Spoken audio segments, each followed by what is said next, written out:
The studio was deliberately minimal.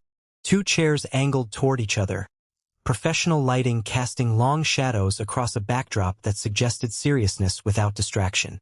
No audience. No applause signs. No warm-up comedian to break the tension. Just 2 men, cameras rolling, and nowhere to hide. This was Tucker Carlson's preferred format for major interviews. The kind of conversation that could go wherever it needed to go. The kind of conversation that had made world leaders sweat, senators stumble, and celebrities regret ever accepting the invitation. Tonight, the guest was Prince Harry, Duke of Sussex, former working royal, author, activist, and one of the most controversial figures in modern history. He arrived with a single handler, unusual for someone of his profile. No entourage of publicists, no army of communications experts. Just 1 assistant, 1 agenda, and 1 carefully constructed narrative that he'd spent years perfecting. Harry entered the studio with controlled posture, the kind of bearing that comes from decades of public life. He shook Tucker's hand firmly enough to communicate strength, and settled into his chair with an expression that suggested he'd already decided this was hostile territory. "Thanks for doing this," Tucker said. "Thanks for having me. I should warn you, I'm not going to be gentle. That's not what this show does. I wouldn't expect you to be." "Good. Then we understand each other."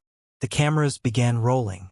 "Let's start with Britain," Tucker began, bypassing the usual warm-up entirely. "Your home country is in chaos. Starmer's facing resignation calls. Labor is collapsing. Reform is surging. What do you make of it?" Harry's expression flickered. He'd expected questions about his projects, his advocacy, perhaps his family. He hadn't expected to be asked about the political collapse of the nation he'd left behind. "I don't follow British politics closely. You wrote an op-ed for the New Statesman 2 weeks ago about anti-Semitism in Britain." Tucker's voice remained calm, conversational. "You called it a divided kingdom. You clearly follow something. Social issues are different from political maneuvering. Are they?" Tucker tilted his head slightly. "The division you wrote about is directly connected to the political situation. You can't separate social fracture from political failure. I wrote about rising hate. That transcends party politics." "Does it?" Tucker leaned forward slightly. "Because the government in power shapes the social environment. Starmer's labor is failing. His own MPs want him gone. The country your father rules is coming apart. And you wrote a thought piece from Montecito." He paused, letting the words land. "Does that feel proportionate to the crisis?" Harry's jaw tightened. The controlled posture was beginning to show cracks. "I contributed what I could. You contributed words." Tucker's voice was not cruel, but it was utterly without pretense. "Your brother sat next to David Attenborough at his 100th birthday. He contributed presence, which matters more to a nation in crisis. I'm not going to compare myself to William." "You've done nothing but compare yourself to William for 5 years." Tucker's voice remained steady. "The book, the interviews, the constant references to different treatment. Now suddenly comparison is off limits. Those comparisons were about institutional unfairness. And this comparison is about institutional relevance." Tucker spread his hands slightly. "You left. He stayed. The country is struggling. He's there. You're not. The contrast isn't something I'm creating. It's something you created by leaving." Harry shifted in his chair. The first signs of genuine discomfort were visible now. A slight movement, a tightening around his eyes. "I left for my family's safety." "Safety from what?" "Paparazzi. Your brother faces paparazzi daily." Tucker's voice was almost gentle. "Your father faced it for decades. Your grandmother faced it for 70 years. What specific threat justified abandoning your country?" "Abandoning? I didn't abandon." "You left Britain, renounced your working royal duties, moved to California, and now critique from 6,000 miles away." Tucker paused. "What word would you prefer?" "I relocated for legitimate reasons." "Name one reason your brother couldn't claim equally." Tucker's voice was calm, measured. Relentless. Media scrutiny? He has it. Public pressure? He has it. Institutional constraints? He has it. What made your situation uniquely unbearable? Silence stretched. The studio lights hummed. Tucker let the pause hang. Let the weight of the unanswered question fill the space between them. Let's talk about the visa situation, Tucker continued, shifting gears with surgical precision. The Heritage Foundation lawsuit. The drug admissions in your book. Did you lie on your visa application? That's an ongoing legal matter. It's a yes or no factual question. Tucker's voice remained conversational. You wrote about using cocaine, mushrooms, marijuana. The visa application asks about controlled substance use. Did you check the box honestly? I followed appropriate procedures. That's not an answer. Tucker shook his head slowly. Either you disclosed the drug use or you didn't. If you disclosed it, why won't you say so? If you didn't, that's visa fraud. The legal process will determine.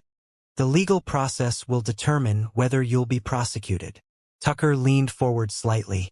I'm asking whether you lied. Those are different questions. You know whether you checked the box truthfully. Tell me. Harry's face had gone red. The controlled composure that he'd cultivated for decades was visibly cracking. I won't be interrogated about immigration paperwork on a podcast. You'll be interrogated about it eventually.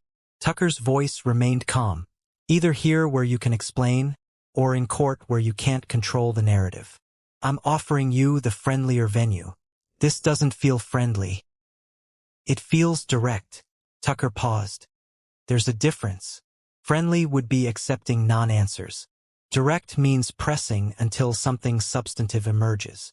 Your father was in Washington recently, Tucker said, the topic changed deliberate. State visit. Major event. You weren't there. State visits have diplomatic priorities. You're his son. Tucker's voice carried the weight of obviousness. In most families, that would be a diplomatic priority.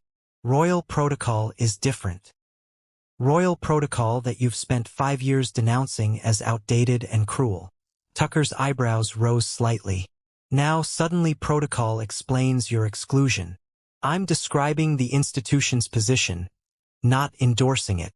You're using institutional logic when it's convenient. Tucker's voice remained steady. When it's inconvenient, you attack institutional logic. That's not principle. That's opportunism. Harry grabbed his water glass. The movement was sudden, sharp. You're twisting my words. I'm reflecting them back.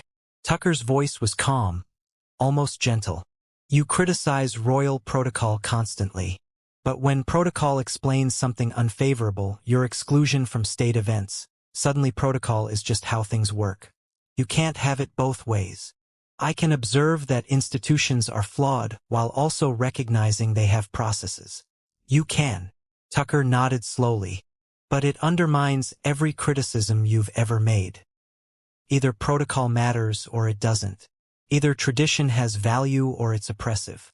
You've built a career on attacking tradition. Now you're hiding behind it. The Netflix project, Tucker pivoted. No way out. Afghanistan. British soldiers under siege. He paused. Some have noted the timing.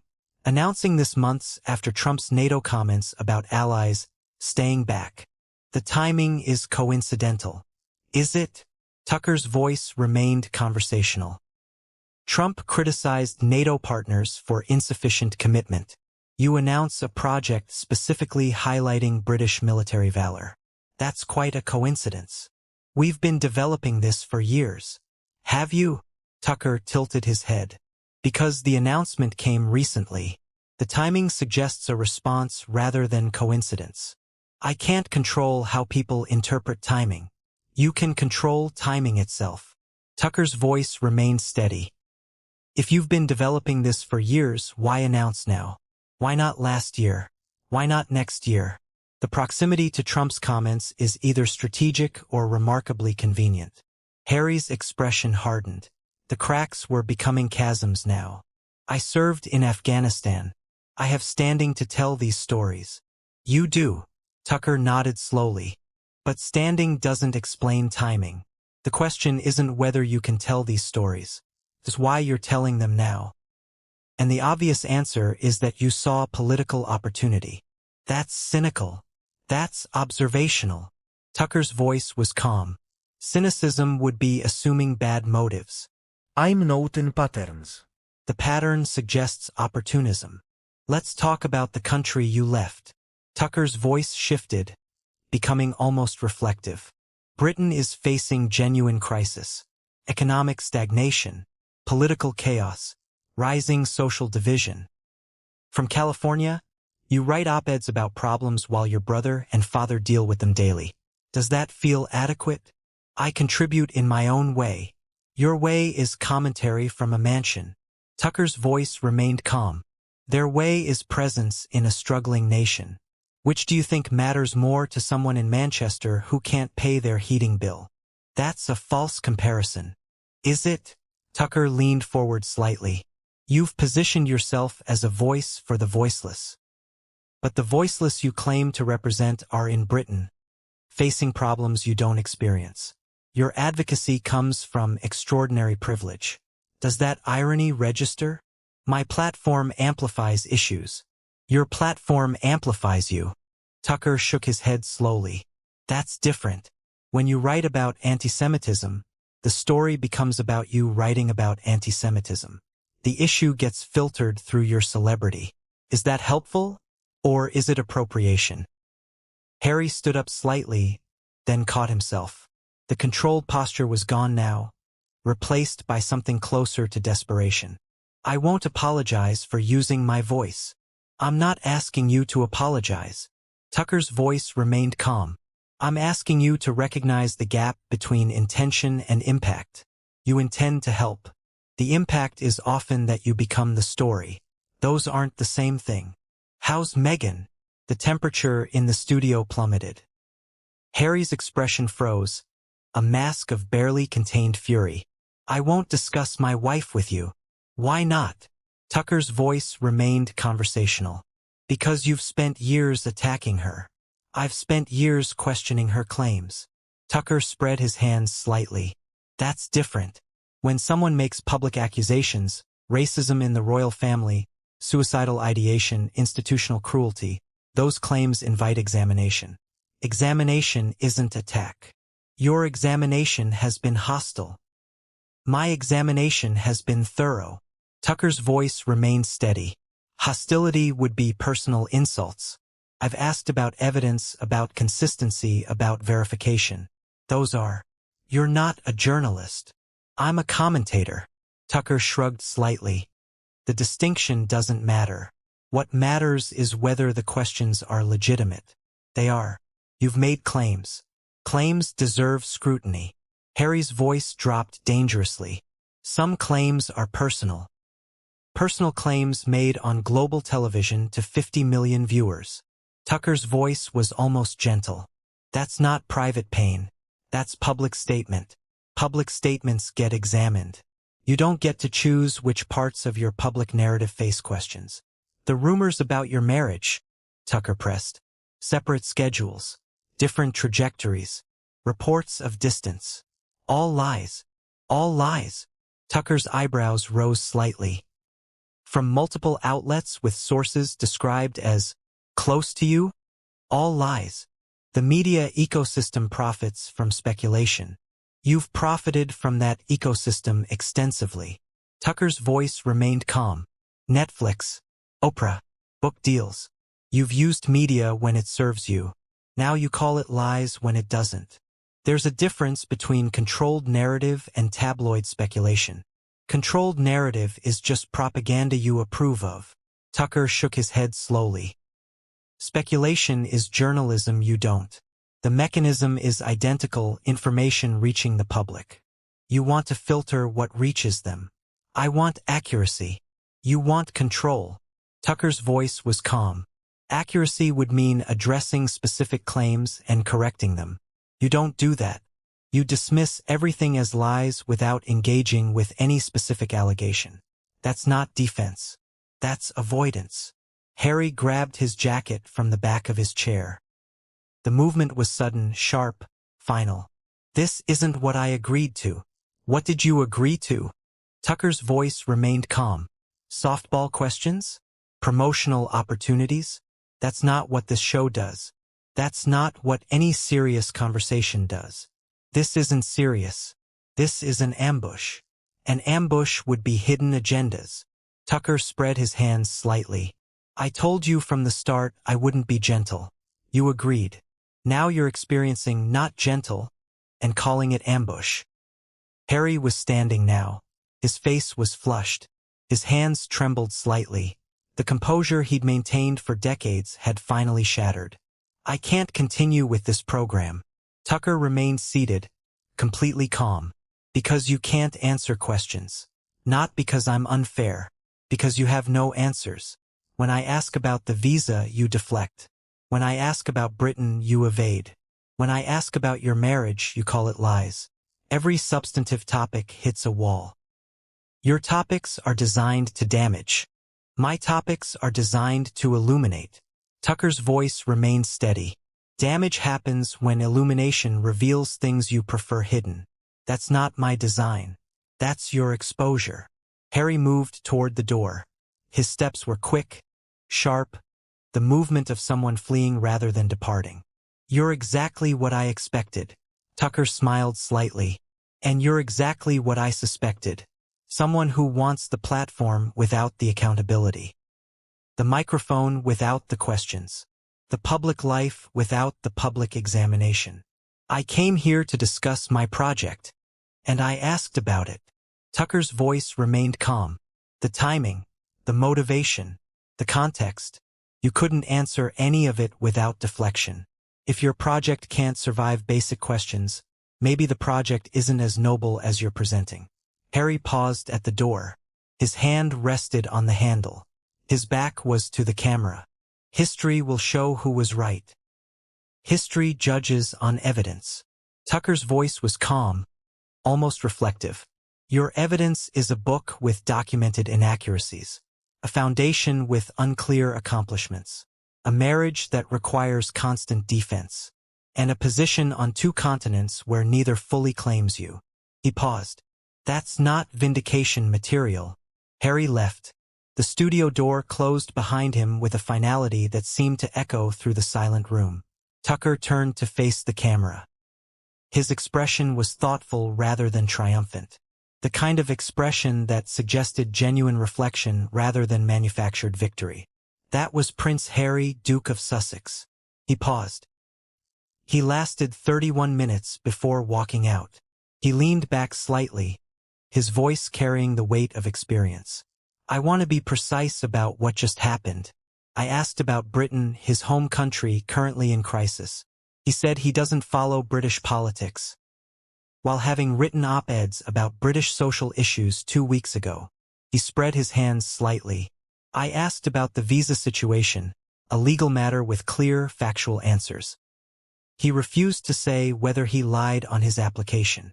His voice remained calm. I asked about his father's state visit.